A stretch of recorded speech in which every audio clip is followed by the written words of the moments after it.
Bismillahirrahmanirrahim. Assalamualaikum warahmatullahi wabarakatuh. Innal hamdalillah nahmaduhu wa nasta'inuhu wa nastaghfiruh. Wa na'udzu billahi min syururi anfusina wa sayyiati a'malina. May yahdihillahu fala mudhillalah wa may yudlil fala hadiyalah. Wa asyhadu an la ilaha illallah wahdahu la syarikalah wa asyhadu anna Muhammadan abduhu wa rasuluhu alladzi la nabiyya ba'dah sallallahu alaihi wa ala alihi wa sahbihi wa mawalah amma ba'd. Alhamdulillah jamaah sekalian, kita bersyukur kepada Allah Subhanahu wa taala pada subuh pagi ini yang cukup kencang anginnya ya, kita bisa hadir untuk melangsungkan kembali kuliah subuh mengenai tauhid atau mengenai akidah ya. Jadi salah satu tuntunan seorang muslim dalam masalah akidah adalah segala sesuatu dikaitkan dengan Allah ya. Jadi seperti banyak angin sekarang ini, kita harus belajar ya bagaimana kalau ada angin kencang kita berdoa, Allahumma inni as'aluka khairahu wa khairu ma fihi wa a'udzubika min syarrihi wa syarri ma fihi, yang artinya ya Allah, ini ada angin kencang, aku memohon kepadamu kebaikan yang ada di dalamnya ya, dan kebaikan angin ini, dan aku berlindung kepadamu dari kejahatan angin ini yang bisa merusak dan kejahatan yang ada di dalamnya ya. Jadi termasuk wabah ini kan salah satunya disalurkan lewat udara kan begitu. Jadi itu juga salah satu doa bagi orang yang bertauhid ya. Nah, pada pertemuan sebelumnya selain kita melanjutkan pembahasan mengenai pembatal keimanan, kita juga telah meringkas tujuan dari belajar akidah atau belajar tauhid, yaitu menghasilkan amalul qulub atau amal-amal kolbu yang benar, yang disingkat ICTHT SSI ya. Kemarin itu sudah dijelaskan ikhlas, cinta, takut, harap, tawakal hanya kepada Allah saja, disertai syukur, sabar, dan inabah. Inabah ini mengandung istighfar, taubat, dan beramal soleh. Nah, ada yang kelewat yaitu soal tawakal ya. Kemarin tuh tawakal sudah tercakup dalam harap, tetapi perlu dibahas secara agak dalam sedikit ya. Apa itu tawakal? At-tawakkulu huwa al-i'timadu 'ala Allah fi jalbil manafi wa daf'il madari ma'athiqati bihi fi tahsili dzalik ya. Tawakal itu yaitu al-i'timad, bersandar Allah kepada Allah sepenuhnya, fi jalbil manafi, baik dalam mendatangkan hal-hal yang bermanfaat maupun menolak yang berbahaya ya. Sambil percaya penuh bahwa hanya Allah saja yang akan menghasilkan hal tersebut, yaitu mendatangkan yang bermanfaat bagi kita maupun menolak yang berbahaya dari kita. Hanya Allah saja hakikatnya ya yang bisa dan mampu menghasilkannya ya. Nah, ini penting kita mengerti karena tauhid atau ikhlas itu mengandung dua aspek, aspek ibadah dan aspek isti'anah.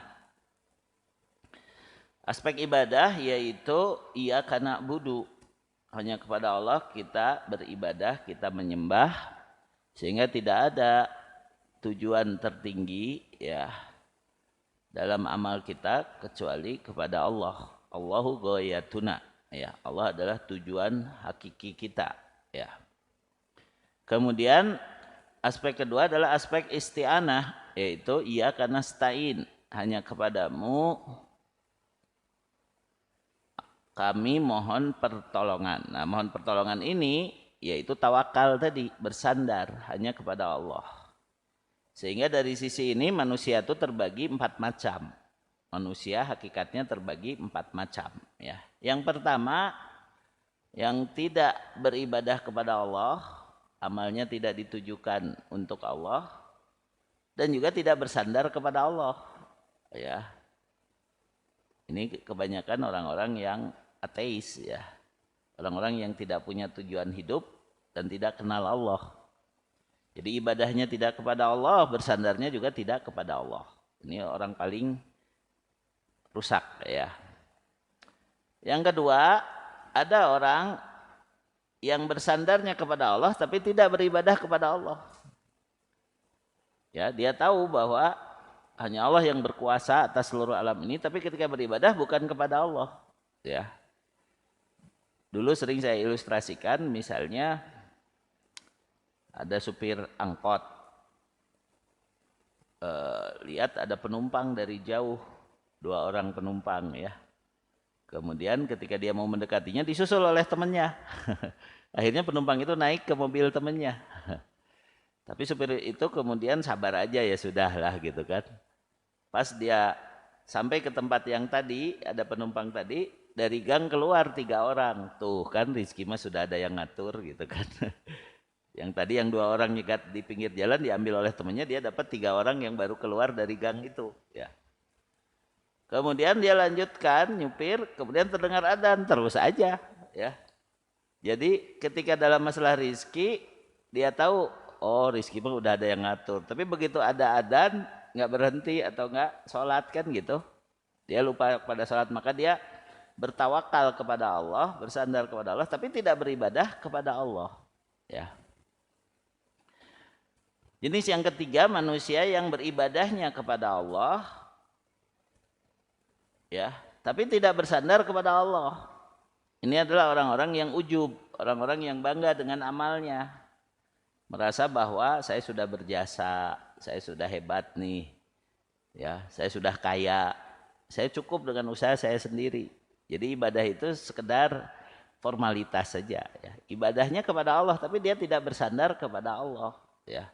Dia bersandarnya kepada kekayaannya, kepada jabatannya, ya. Bahkan bukan mustahil dia punya jimat-jimat atau isim-isim kalau disebut orang Sunda mah, ya, yang dia buat untuk sandaran dalam urusan kesuksesannya, ya. Nah ini beribadah kepada Allah tapi tidak bersandar kepada Allah, itu juga sama mengandung kesyirikan, yaitu tidak bertawakal. Dan yang keempat, yang sempurna orang bertauhid itu beribadah kepada Allah, bersandar juga hanya kepada Allah saja, ya. Nah, apa itu bersandar kepada Allah? Tawakal itu mengandung 3 unsur, ya. Unsur yang pertama, bulatnya hati bersandar kepada Allah saja, tidak kepada yang lain sedikit pun. Jadi unsur yang pertama harus bulat. Hati itu harus sepenuhnya kepada Allah. Karena tawakal ini merupakan syarat keimanan, yaitu dalam surat Al-Maidah ayat 23, ya. Sebenarnya itu panjang, tapi ujungnya menyebutkan wa 'alallahi fatawakkalu in kuntum mu'minin. Dan hanya kepada Allah lah hendaknya kamu bertawakal jika kamu beriman. Artinya jika tidak bertawakal kepada Allah tidak beriman atau imannya kurang, ya. Silakan dibaca dulu terjemahnya secara lengkap. Berkatalah 2 orang laki-laki di antara mereka yang bertakwa, yang telah diberi nikmat oleh Allah. Serbulah mereka melalui pintu gerbang negeri itu. Jika kamu memasukinya, niscaya kamu akan menang. Dan bertakwalah dan bertawakallah kamu hanya kepada Allah jika kamu orang-orang yang beriman. Ya, jadi itu menunjukkan tawakal adalah salah satu syarat keimanan. Ya, syarat keimanan bertawakallah hanya kepada Allah jika kamu beriman. Ya. Yang kedua, B, itu artinya beribadah, bertakwa, berdoa, ya. Jadi unsur tawakal ada 3, disingkat BBM, ya, BBM. B yang pertama, bulatnya hati bersandar sepenuhnya hanya kepada Allah, tidak boleh kepada yang lain. Sehingga kita keluar rumah dengan mengucapkan Bismillahi tawakkaltu 'alallahi la haula wala quwata illa billah. Dengan nama Allah aku bertawakal hanya kepada Allah karena tidak ada daya dan kekuatan kecuali dengan pertolongan Allah. Maka akan dikatakan kepada orang ini, kufita wa hudita wa wuqita. Engkau dicukupi, engkau diberi petunjuk, dan engkau akan dijaga. Ya, jadi ini adalah hadis. Kata Rasulullah SAW, siapa yang keluar rumah mengucapkan ini, dia akan dicukupi, dia akan diberi petunjuk dan dijaga. Nah, kemudian bukti bahwa dia bersandar kepada Allah, dia beribadah. Dia melakukan apa yang Allah perintahkan dan bertakwa, menjalankan hukum Allah dalam kehidupan serta berdoa, meminta kepada Allah, ya. Karena dia tahu hanya Allah yang bisa menghasilkan apa yang dia inginkan maupun menolak bahaya yang dia takuti. Baru kemudian M itu adalah menempuh sebab, menjalani ikhtiar tanpa bersandar pada sebab. Ini yang harus digarisbawahi bagian tanpa bersandar pada sebab, ya. Jadi BBM itu bulatnya hati bersandar hanya kepada Allah saja, beribadah, bertakwa, berdoa karena yakin hanya Allah saja yang menghasilkan apa yang kita inginkan maupun menolak apa yang berbahaya bagi kita, serta menempuh sebab, menjalani ikhtiar tanpa bersandar pada sebab. Sehingga kita tidak terikat hati kepada ikhtiar itu, tidak terikat hati kepada sebab itu. Jalani saja tapi tidak disandari. Nah, ini seninya di situ. Kadang kita ketika menempuh sebab merasa ini harus berhasil, sehingga akhirnya ketika tidak berhasil kita menyalahkan makhluk, ya. Kita menganggap wah gara-gara si fulan nih, gara-gara tidak begini maka begini. Makanya di sini kaitannya dengan hadis. Fa in asobaka syai'un. Jika menimpa kepadamu sesuatu yang tidak kamu inginkan, ya, fala taqul law anni fa'altu kada wa kada. Jangan kamu katakan kalau dulu saya melakukan ini dan itu tidak terjadi seperti ini, ya. Walakin, tapi katakanlah katakanlah qaddarallahu wa ma syaa fa'al. Allah telah menakdirkan apa yang terjadi ini dan Allah telah melakukan apa yang Allah kehendaki. Fa inna lau taftahu amala syaiton. Karena kalau kita mengatakan seandainya dulu begini, seandainya dulu begitu, itu akan membuka pintu setan, yaitu menghilangkan tawakal tadi. Menunjukkan bahwa kita bersandarnya pada sebab. Kalau kita menyesali, kalau dulu tidak begini, tidak akan begini, ya. Seperti dalam lagu kan, kalau dulu kita tak bertemu, takkan pernah kurasakan sakitnya rindu. Itu menghayal, ya. Itu kan tidak ada istilahnya kalau yang sudah terjadi harus disesali, ya. Ambil saja hikmahnya, tapi jangan sampai kita mengatakan seandainya dulu saya tidak begini, seandainya dulu saya begitu. Itu akan membuka pintu setan, yaitu menghilangkan tawakal tadi yang disebut BBM, ya. Nah, kemudian pembahasan kita masih mengenai nawaqidul iman, yaitu pembatal-pembatal keimanan, di mana telah dijelaskan bahwasanya jika kita belajar akidah, belajar tauhid, itu akan mendapatkan jaminan, yaitu keamanan dan petunjuk. Keamanan di dunia dan di akhirat, serta petunjuk dalam menghadapi semua masalah, ya. Akan mendapat keamanan, petunjuk, dan pertolongan Allah, ya. Coba dibuka dulu tadi ayat yang saya baca di sholat subuh, surat ke-40 ayat 49 sampai 52 ya, bahwa nanti di akhirat orang-orang yang masuk neraka itu akan saling berbantah-bantahan. Saya kan dulu mengikuti kalian ya. Sekarang kamu harus nolong saya begitu ya. Ternyata yang diikuti itu juga mengatakan saya tidak berdaya apa-apa. Kemudian ahli neraka minta kepada malaikat, wahai para malaikat penjaga neraka, ringankan dong siksaan kami, mintakan kepada Allah. Lalu malaikat bertanya, kan dulu udah diingetin waktu di dunia, gitu.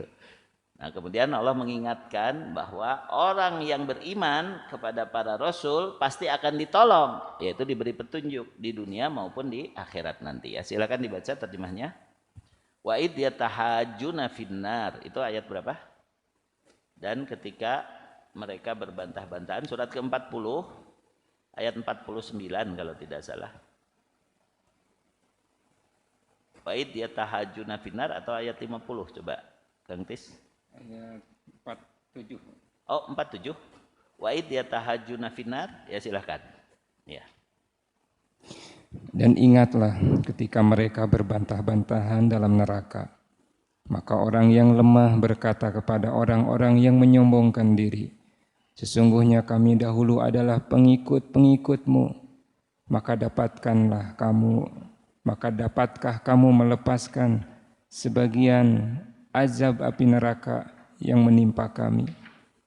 Orang-orang yang menyombongkan diri menjawab, sesungguhnya kita semua sama-sama dalam neraka karena Allah telah menetapkan keputusan antara hamba-hambanya.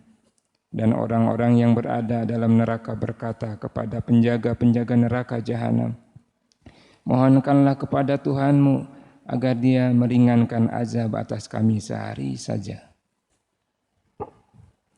Maka penjaga-penjaga jahanam berkata, apakah Rasul-Rasul belum datang kepadamu dengan membawa bukti-bukti yang nyata?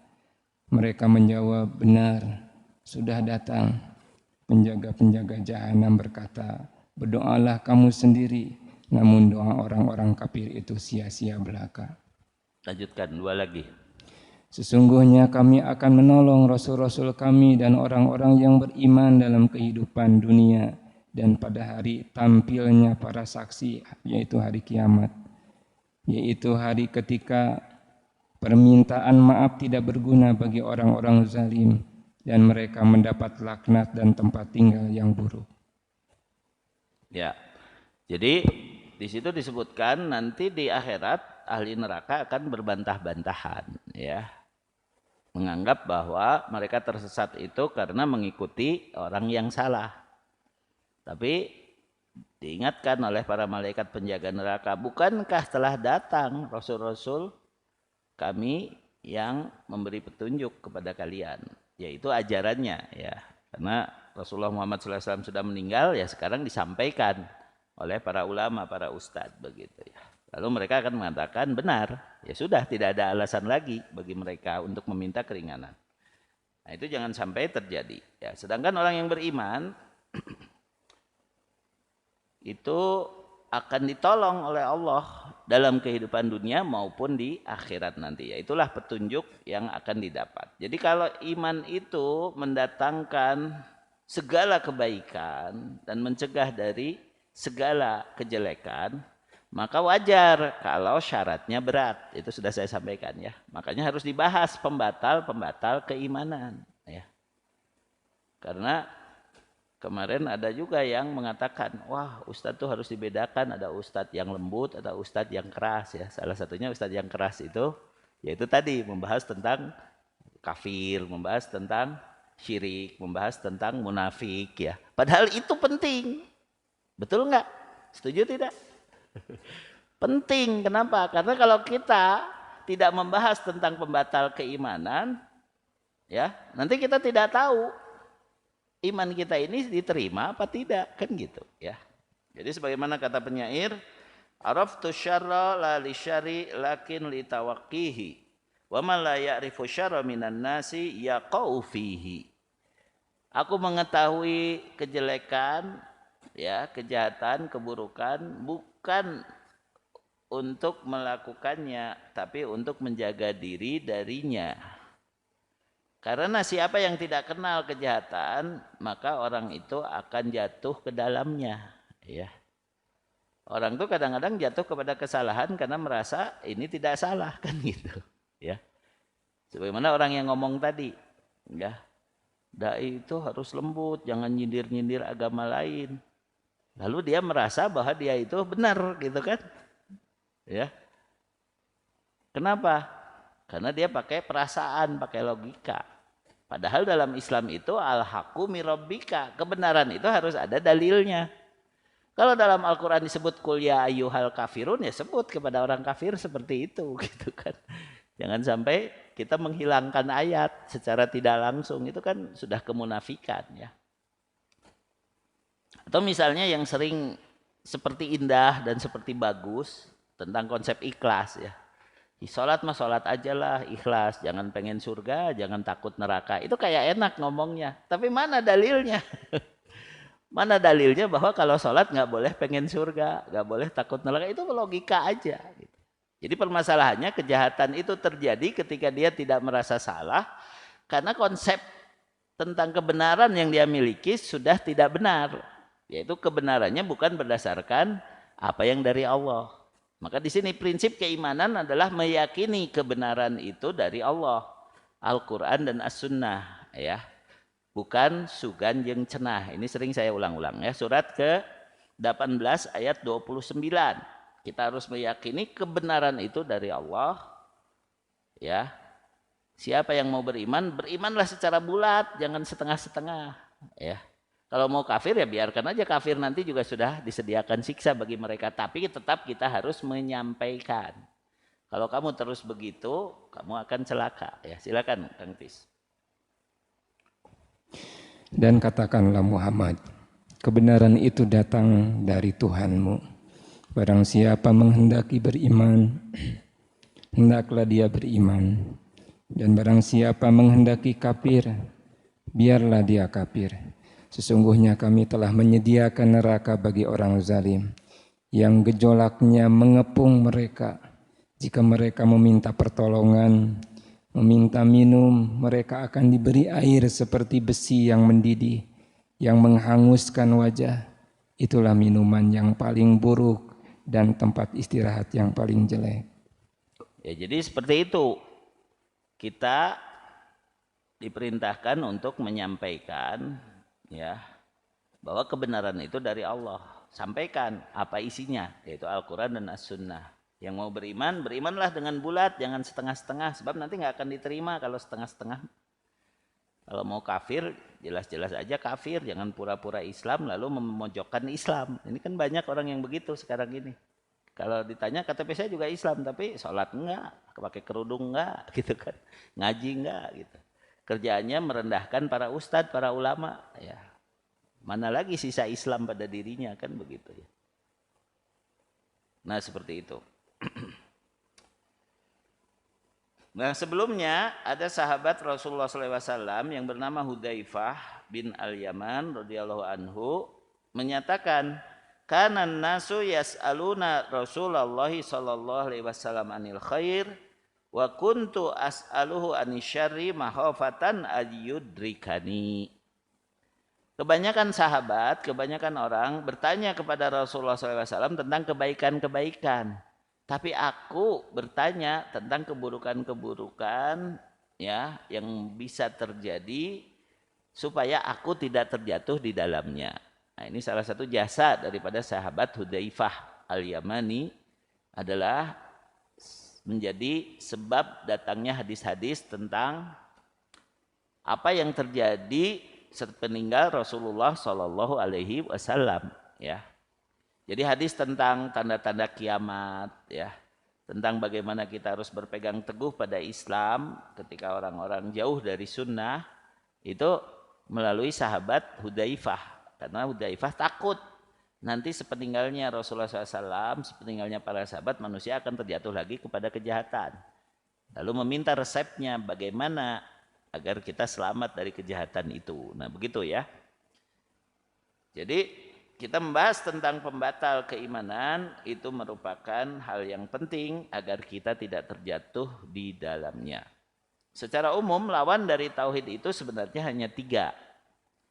1, kekafiran, 2, kesyirikan, dan 3, kemunafikan. Ya, kalau disingkat dengan 3K ya, jadi kekafiran, kesyirikan, kemunafikan.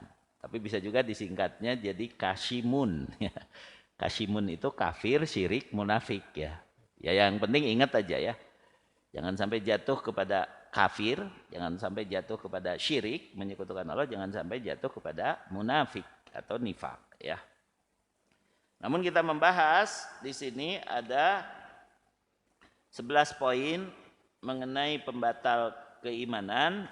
Sudah dibahas 5 poin karena ini supaya jadi materi yang tersendiri ya. Jadi kemarin kita membahas pembatal keimanan setengahnya. Nah sekarang saya coba selesaikan setengahnya lagi, yaitu pembatal keimanan lanjutan ya, lanjutan dari pembahasan sebelumnya. Yang keenam, meyakini ketidaksempurnaan petunjuk yang dibawa oleh Rasulullah SAW, mengingkari hukum syariat yang diturunkan kepada beliau, atau meyakini bahwa hukum yang dibuat oleh manusia lebih bagus, lebih sempurna, dan lebih memenuhi hajat manusia, atau meyakini bahwa hukum manusia sama dengan hukum Allah dan Rasulnya, atau berhukum dengan hukum buatan manusia, ya. Di sini merupakan pembatal keimanan, ya. Sebagaimana Allah Ta'ala berfirman, ya, ketika mengatakan bahwa berhukum dengan hukum manusia itu dibolehkan oleh Allah, ya, tanpa berdasarkan hukum Allah, itu disebut pembatal keimanan karena Allah telah berfirman dalam surat An-Nisa ayat ke-60, alam tara ilal ladina yaz'amuna annahum amanu bima unzila ilaika wa ma unzila min qablika yuriduna ayyatahakamu ila tagut. Apakah kamu tidak memperhatikan orang-orang yang mengaku dirinya telah beriman kepada apa yang diturunkan kepadamu dan kepada apa yang diturunkan sebelum kamu, mereka hendak berhukum kepada tagut, wa qad umiru ayyakfuru bihi, padahal mereka telah diperintah untuk mengingkari tagut itu, ya. Wa yuridu syaitanu ayyudillahum dolalam ba'ida. Maka setan bermaksud menyesatkan mereka dengan penyesatan yang sejauh-jauhnya. Kemudian selanjutnya dalam ayat ke-65, fala wa rabbika la yu'minun hatta yuhaqqimuka fima syajara bainahum tsumma la yajidu fi anfusihim harajan mimma qadaita wa yusallimu taslima. Maka demi Rabbmu, mereka pada hakikatnya tidak beriman hingga mereka menjadikan engkau Muhammad sebagai hakim terhadap perkara yang mereka perselisihkan. Kemudian mereka tidak merasa dalam hati mereka ada keberatan terhadap putusan yang kamu berikan, dan mereka menerima dengan sepenuhnya. Ini surat An-Nisa ayat 65. Kemudian surat Al-Maidah ayat 44, wa man lam yahkum bima anzalallah faulaika humul kafirun. Barang siapa yang tidak memutuskan, tidak berhukum menurut apa yang diturunkan Allah, maka mereka itu adalah orang-orang yang kafir, ya. Jadi kalau kita meyakini dalam hati ada aturan lain selain aturan Allah yang harus ditaati dan diikuti oleh manusia, maka itu bisa menyebabkan kekafiran. Bagaimana kalau kita berada dalam keterpaksaan, yaitu hukum yang diberlakukan kepada kita bukan hukum Allah, hati kita harus mengingkari, ya. Itu penting agar iman kita terjaga. Nah, itulah yang disebut syurutul muslim. Syarat seorang muslim agar nanti diterima keislamannya, keimanannya, itu ada 4. Yang pertama, tauhid, yaitu tidak menyekutukan Allah. Yang kedua, inqiyad. Inqiyad yaitu keterikatan hati hanya terhadap hukum Allah saja. Salah satu bukti adanya keterikatan terhadap hukum Allah adalah kalau dia berdosa, dia merasa bersalah. Jadi bukan berarti tidak pernah salah, tapi hukum yang dijadikan aturan benar dan salah itu adalah hukum Allah, begitu. Kemudian yang ketiga adalah baro'ah. Baro'ah berlepas diri dari kekafiran, kemusyrikan dan para pelakunya. Lalu yang keempat adalah ajak, yaitu mengajak orang lain untuk beribadah kepada Allah, untuk mentaati Allah dan Rasulnya. Itu adalah tiba, ya. Tiba itu 4 syarat muslim. Tauhid, inqiyad, baroah, dan ajak, ya. Nah, sehingga kalau dia tidak inqiyad, dia tidak punya keterikatan terhadap hukum Allah, sudah batal keimanannya. Yang ketujuh, batal keimanan jika dia tidak mengkafirkan orang musyrik atau ragu mengkafirkan orang kafir, ya. Jadi jangan ragu, ya. Kita mengatakan, ya, orang yang beriman adalah orang yang beragama Islam. Itu orang yang beriman. Sedangkan orang yang beragama di luar Islam itu semuanya kafir. Ya. Jangan sampai kita ragu, ya. Tapi Ustadz, mereka lebih suka disebut non muslim. Ya sudah, non muslim juga kafir kan, ya, gitu kan. Sama aja kok. Karena mereka mengakui kekafiran mereka sebenarnya. Hanya sekarang ada orang-orang yang ngaku Islam lalu mengatakan jangan bilang mereka kafir. Mereka sendiri mengakui kekafiran mereka, ya. Surat ke-9 ayat 17, ya.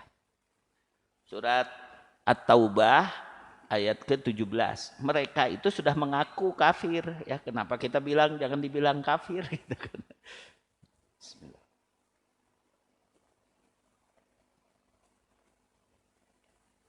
Silakan Kang Tis. Tidaklah pantas orang-orang musyrik memakmurkan masjid Allah, padahal mereka mengakui bahwa mereka sendiri kafir. Mereka itu sia-sia amalnya dan mereka kekal di dalam neraka. Ya, jadi mengakui kafir itu artinya tidak percaya kepada Al-Quran, tidak percaya kepada Muhammad SAW sebagai utusan Allah, apalagi namanya kalau bukan kafir, ya gitu. Jadi begitu, ya, ngapain kita sibuk berdebat di antara umat Islam sendiri membela orang kafir? Nanti yang membela mereka malah akan sama dengan mereka, kan gitu, ya. Akan digolongkan sama dengan mereka, ya. Nah, jadi tidak mengkafirkan orang kafir dan orang musyrik atau ragu-ragu atas kekafiran mereka, ini bisa menyebabkan batalnya keimanan, ya. Jadi ini yang aneh nih, ya. Kenapa ada orang Islam ngebela-bela jangan dibilang kafir, mereka tuh masih punya iman. Sedangkan dengan dikatakan iman oleh kita belum tentu atau sudah pasti mereka tetap aja kafir, gitu kan. Sedangkan orang yang mengatakan mereka beriman malah bisa jadi kafir. Ya, ngapain kita berurusan dengan sesuatu yang pasti rugi dan nggak ada untungnya. Kita sebut mereka tidak kafir, tidak jadi beriman dengan disebut begitu. Tetap aja kafir di sisi Allah. Tapi ketika kita mengatakan mereka tidak kafir, kita yang ikut kafir, gitu kan. Jadi rugi banget kita kalau ngebela-bela orang kafir mah, gitu, ya.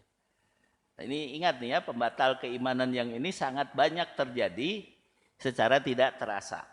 Yaitu tidak mengkafirkan orang musyrik atau ragu terhadap kekafiran mereka, sebab keraguan seperti ini terkait dengan ayat yang dibawa Rasul SAW, yaitu meragukan Al-Quran, ya. Yaitu Allah Ta'ala berfirman, wa qalu inna kafarna bima ursiltum bihi wa inna lafi syakkim mimma tad'unana ilaihi murib. Dan mereka, orang-orang kafir itu berkata, sesungguhnya kami mengingkari apa yang kamu disuruh menyampaikannya kepada kami, dan sesungguhnya kami benar-benar dalam keraguan-raguan yang menggelisahkan terhadap apa yang kamu ajak kami kepadanya. Tidak yakin terhadap apa yang disampaikan oleh Rasulullah Muhammad SAW. Itu yang menyebabkan mereka tidak mengkafirkan orang musyrik atau mengkafirkan orang kafir, ya, begitu. Juga dalam surat Al-Imran ayat ke-85 itu sudah sangat jelas, ya. Siapa yang tidak beragama Islam tidak akan diterima amalnya dan termasuk orang yang merugi di akhirat, yaitu masuk neraka kekal di sana selama-lamanya. Itu maksudnya, ya. Silakan. Surat 3 ayat 85. Dan barang siapa mencari agama selain Islam, dia tidak akan diterima dan di akhirat dia termasuk orang yang rugi. Ya, jadi yang dimaksud rugi di akhirat adalah menjadi penghuni neraka yang kekal, ya, seperti itu. Pembatal yang ke-8, memperolok-olok ayat Allah memperolok Allah, memperolok-olok Al-Quran, memperolok-olok Islam, memperolok-olok pahala dan siksa serta yang lainnya, atau memperolok-olok Rasulullah Shallallahu Alaihi Wasallam, ya, atau memperolok-olok Nabi yang diutus oleh Allah sebelum Rasulullah Sallallahu Alaihi Wasallam, baik itu hanya bercanda maupun sungguh-sungguh, ya, maka orang yang seperti ini sudah kafir kalau dia tidak bertobat, ya. Yaitu surat ke-9 surat At-Taubah ayat 65 dan 66. Ya, silakan Kang Tis ya, bacakan terjemahnya. Surat ke-9 ayat 65 66 menyatakan orang yang memperolok-olok tentang Allah, tentang Islam, tentang ajaran Rasulullah SAW atau tentang Rasul sendiri atau salah satu nabi yang diutus sebelum beliau, ya, atau memperolok-olok tentang surga, tentang neraka, ya, seperti kelakuan NM, ya. NM nggak usah dipanjangkan jadi Nikita Mirzani, NM aja, ya. Itu ngomong saya tahu Yasin kok, gitu kan, Yasin wal Quran, sambil salah itu baca tajwidnya gitu. Kemudian gue emang masuk neraka juga nggak apa-apa, kan teman-teman gue banyak di neraka nanti, gue mau bikin acara aja di neraka nanti. Itu sudah kafir, itu sudah jelas omongan itu omongan kekafiran. Karena memperolok-olok ajaran Rasulullah Shallallahu Alaihi Wasallam, dan videonya sekarang tersebar kan di grup-grup WA itu sudah jelas dia tidak percaya kepada adanya neraka, makanya berani ngomong gitu kan gitu. Ya. Silakan Kang Tis. Dan jika kamu tanyakan kepada mereka, niscaya mereka akan menjawab, sesungguhnya kami hanya bersenda gurau dan bermain-main saja. Katakanlah, mengapa kepada Allah dan ayat-ayatnya serta Rasulnya kamu selalu berolok-olok? Tidak perlu kamu minta maaf, karena kamu telah kafir setelah beriman. Jika kami memaafkan sebagian dari kamu karena telah tobat, niscaya kami akan mengajab golongan yang lain, karena sesungguhnya mereka adalah orang-orang yang selalu berbuat dosa. Jadi selalu berbuat dosa, selalu mengolok-olok Islam, memojokkan ulama, memojokkan ustadz, ya, mengkriminalisasi ulama, ya sudah, itu sudah kafir itu sebenarnya gitu, ya. Karena dia tidak ada inqiyad, tidak ada komitmen kepada hukum Allah, itu sebenarnya, ya. Yang ke-9, menolong orang-orang musyrik untuk mengalahkan kaum muslimin, ya. Sebagaimana Allah Ta'ala berfirman, wa may yatawallahu minkum fa innahu minhum innallaha la yahdil qaumad dzalimin. Barang siapa di antara kamu mengambil mereka menjadi pemimpin, maka sesungguhnya orang itu termasuk golongan mereka. Sesungguhnya Allah tidak memberi petunjuk kepada orang-orang yang zalim itu. Ini ayat yang terkenal, yaitu surat Al-Maidah ayat 51. Ya. Sudah jelas orang yang berpihak kepada kekafiran walaupun KTP-nya Islam itu keluar dari Islam, karena akan digolongkan sama dengan mereka, sama dengan orang kafir. Lalu yang ke-10, meyakini bahwa manusia boleh keluar dari petunjuk Nabi Muhammad SAW dan tidak wajib mengikuti beliau dengan mengatakan saya mah bisa langsung kepada Allah, saya mah punya ilmu laduni disebutnya, ilmu langsung dari Allah. Bohong itu orang yang begitu, kafir itu, ya. Ilmu dari Allah itu disampaikan melalui Rasulullah Shallallahu Alaihi Wasallam. Karena taat kepada Rasul itulah yang disebut taat kepada Allah. Tidak mungkin kita bisa taat kepada Allah tanpa melalui Rasulullah Shallallahu Alaihi Wasallam. Ya, ini ayatnya. Karena Rasulullah SAW telah diberi agama yang sempurna. Al yauma akmaltu lakum dinakum wa atmamtu alaikum nikmati wa raditu lakumul islama dina. Pada hari ini telah aku sempurnakan bagimu agamamu dan aku cukupkan bagi kalian nikmatku dan aku ridho Islam sebagai agamamu. Ya, ini salah satu keharusan kita untuk berpegang pada Islam yang dibawa oleh Nabi Muhammad SAW dalam kehidupan kita. Karena ada juga ustadz yang mengatakan Nabi Muhammad itu bukan pembawa Islam, ya. Islam itu sudah dibawa sejak zaman Nabi Adam. Iya, semua Rasul membawa Islam, tapi Islam yang harus diamalkan sekarang adalah Islam yang dibawa oleh Nabi Muhammad SAW. Itu yang dimaksud inna dina indallahil Islam, mengandung dua makna kata Syekh As-Sa'di. Islam yang bersifat umum, yaitu sebelum diutusnya Rasulullah SAW, semua Nabi dan Rasul membawa ajaran Islam. Itulah yang akan diterima oleh Allah. Dan Islam yang bersifat khusus, yaitu setelah diutusnya Rasulullah SAW, yang disebut Islam adalah yang taat kepada beliau. Jadi walaupun mengikuti Nabi terdahulu tapi tidak mau percaya kepada Nabi Muhammad, itu kafir gitu. Ya.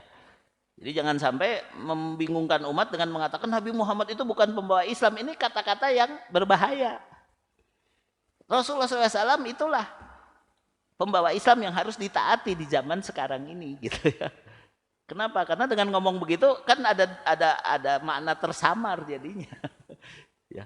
Rasul membawa Islam, demikian pula para Rasul sebelumnya, gitu. Tapi Rasul yang sekarang itu Nabi Muhammad SAW itu kita sebut membawa Islam dalam sifat khusus. Tidak mungkin diterima keislaman seseorang kecuali beriman kepada Rasulullah Muhammad SAW pada zaman ini, ya. Sedangkan Rasul-Rasul sebelumnya kita sebut membawa Islam secara umum, karena agama semua Nabi adalah Islam, ya. Surat Al-Hajj ayat terakhir, ayat berapa itu? Ayat 72 atau berapa? Surat ke-22 ayat terakhir, ya. Bahwa semua Nabi dan Rasul membawa Islam, tetapi Rasulullah SAW dialah yang sekarang ini memegang lisensi. Kalau disebut lisensi zaman sekarang, Islam yang benar adalah Islam yang mengikuti Nabi Muhammad SAW. Ayat berapa itu? Ayat terakhir surat Al-Hajj, surat ke-22, ayat berapa? 70? 78, coba dibaca terjemahnya. Dan berjihadlah kamu di jalan Allah dengan jihad yang sebenar-benarnya. Dia telah memilih kamu dan dia tidak menjadikan kesukaran untukmu dalam agama. Ikutilah agama nenek moyangmu Ibrahim, dan dia Allah telah menamakan kamu orang-orang muslim sejak dahulu. Dan begitu pula dalam Al-Quran ini, agar Rasul Muhammad SAW itu menjadi saksi atas dirimu, dan agar kamu semua menjadi saksi atas segenap manusia. Maka laksanakanlah sholat dan tunaikanlah zakat, dan berpegang teguhlah kepada Allah. Dialah pelindungmu, dia sebaik-baik pelindung dan sebaik-baik penolong.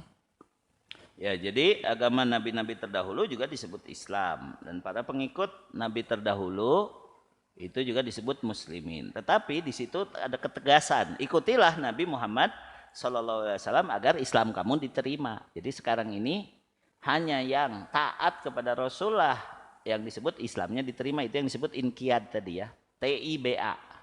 Tauhid inqiyad. Inqiyad itu taat kepada Rasulullah SAW. Kemudian baro'ah, berlepas diri dari kekafiran, kemusyrikan dan para pelakunya, serta mengajak orang lain kepada kebenaran ini, ya. Juga dalam surat An-Nisa ayat 80, surat keempat ayat 80 ditegaskan, may yuti'ir rasula faqad ata Allah wa man tawalla fama arsalnaka alaihim hafidho. Ya, silakan dibaca terjemahnya, surat 4 ayat ke-80. Surat An-Nisa ayat ke-80.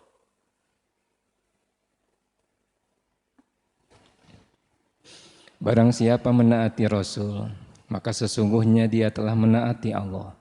Dan barang siapa berpaling dari ketaatan itu, maka ketahuilah kami tidak mengutusmu Muhammad untuk menjadi pemelihara mereka. Ya, jadi berbeda dengan nabi-nabi terdahulu, di mana pada zaman Nabi Musa ada Nabi Khidir, ya. Pada zaman Nabi Ibrahim ada Nabi Lut, ya. Itu mereka masing-masing mengajarkan kepada pengikutnya, tidak ada masalah, ya. Kalau sekarang, ya, Rasul sudah mengatakan, aku adalah khotamin nabiin, aku adalah Rasul penutup. La nabiya ba'di, tidak ada nabi setelahku. Jadi fokusnya, taatnya hanya kepada Rasulullah SAW. Jadi orang-orang yang mengatakan ilmu laduni beralasan dengan itu. Dulu Nabi Khidir aja malah jadi gurunya Nabi Musa pada zaman Musa. Bukan itu beda urusan. Beda urusan zaman dahulu mah, gitu, ya. Jadi kalau sekarang mah harus taat kepada Nabi Muhammad SAW. Jadi Orang yang batal keimanannya adalah jika meyakini bahwa manusia boleh keluar dari petunjuk Nabi Muhammad SAW dan tidak wajib mengikuti beliau. Ini dulu pernah ada wawancara di TV kepada orang-orang Baduy, ya, orang-orang pedalaman di daerah Kulon sana gitu ya. Kalian hidupnya tertutup dari teknologi, kemudian kalian mengaku Islam, tapi kenapa kok nggak sholat? Kenapa kok ada upacara-upacara khusus, ritual-ritual? Lalu dia dengan enaknya menjawab, kami mah Islamna Islam Adam, lain Islam Muhammad. Raosnya nyarios gitu. Kami mah Islamna Islam Adam, sanes Islam Muhammad. Kafir gitu mah gitu. Bisa mengerti nggak? Nggak merasa benar itu. Merasa benar karena saya juga masih mengikuti Rasul sebelumnya begitu ya. Atau dulu ada salah satu, ya sebenarnya mereka menyebutnya sih pesantren, lalu ngajarin ilmu-ilmu hikmah katanya gitu, ilmu tentang kalau kita dikejar anjing baca we ayat la tudrikul absaru wa huwa yudrikul absara wa huwa latiful khabir sambil nincak tanah 3 kali ya. Tik tik tik nanti anjingnya nggak akan melihat kita. Itu ayat Al-Quran dipakai jang-jangkokan ya gitu. Kemudian saya tanya karena dia waktu itu ceramah khutbah Jumat, saya tanya, Ustadz eta teh dalilna naon ya, ayatnya apa, hadisnya apa? Ah pokoknya mah ieu mah ilmu Nabi Sulaiman we cenah gitu. Saya mengikuti Sulaiman gitu, tidak perlu mengikuti Nabi Muhammad jadinya. Itu alasan-alasan yang tidak benar sebenarnya, itu setan menipu mereka dengan hal-hal seperti itu ya. Nah, oleh karena itu jangan sampai mengatakan ada manusia yang boleh keluar dari hukum yang dibawa Rasulullah SAW, karena yang dibawa Rasul itulah hukum yang sempurna. Dan yang terakhir, yang ke-11, orang yang berpaling dari agama Allah tidak mau mempelajari dan mengamalkannya. Ya, yaitu kebanyakan orang sekarang Islamnya Islam tanwin. Dia disebut Islam karena dihitan dan kawin, itu saja sudah. Setelah itu sholat enggak, ya, ngaji enggak, baca Quran enggak, ya, merujuk kepada ustadz enggak, tidak peduli kepada agamanya, sudah keluar dia dari Islam. Ya, naudzubillahi min dalik ya. Karena Allah telah berfirman, "Wa man adlamu mimman dzukira bi ayati rabbih tsumma arada anha inna minal mujrimina muntaqimun." Dan siapakah yang lebih dolim dari orang yang selalu diperingatkan dengan ayat-ayat Robnya, kemudian ia berpaling darinya? Sesungguhnya kami akan memberikan pembalasan kepada orang-orang yang berdosa itu. Ya, inilah diantara pembatal-pembatal keimanan yang paling nampak. Ya, di samping masih banyak lagi pembatal-pembatal lain yang secara global dikembalikan kepada pembatal-pembatal yang disebutkan di atas. Jadi 11 yang disebutkan di sini kembali kepada 3 hal. Kafir, syirik, munafik, hakikatnya itu ya. Kembalinya kepada 3 hal. Lalu selain yang 11, para ulama yang lain juga menyebutkan ada pembatal lain, tapi semuanya sudah terangkum dalam 11 poin ini ya.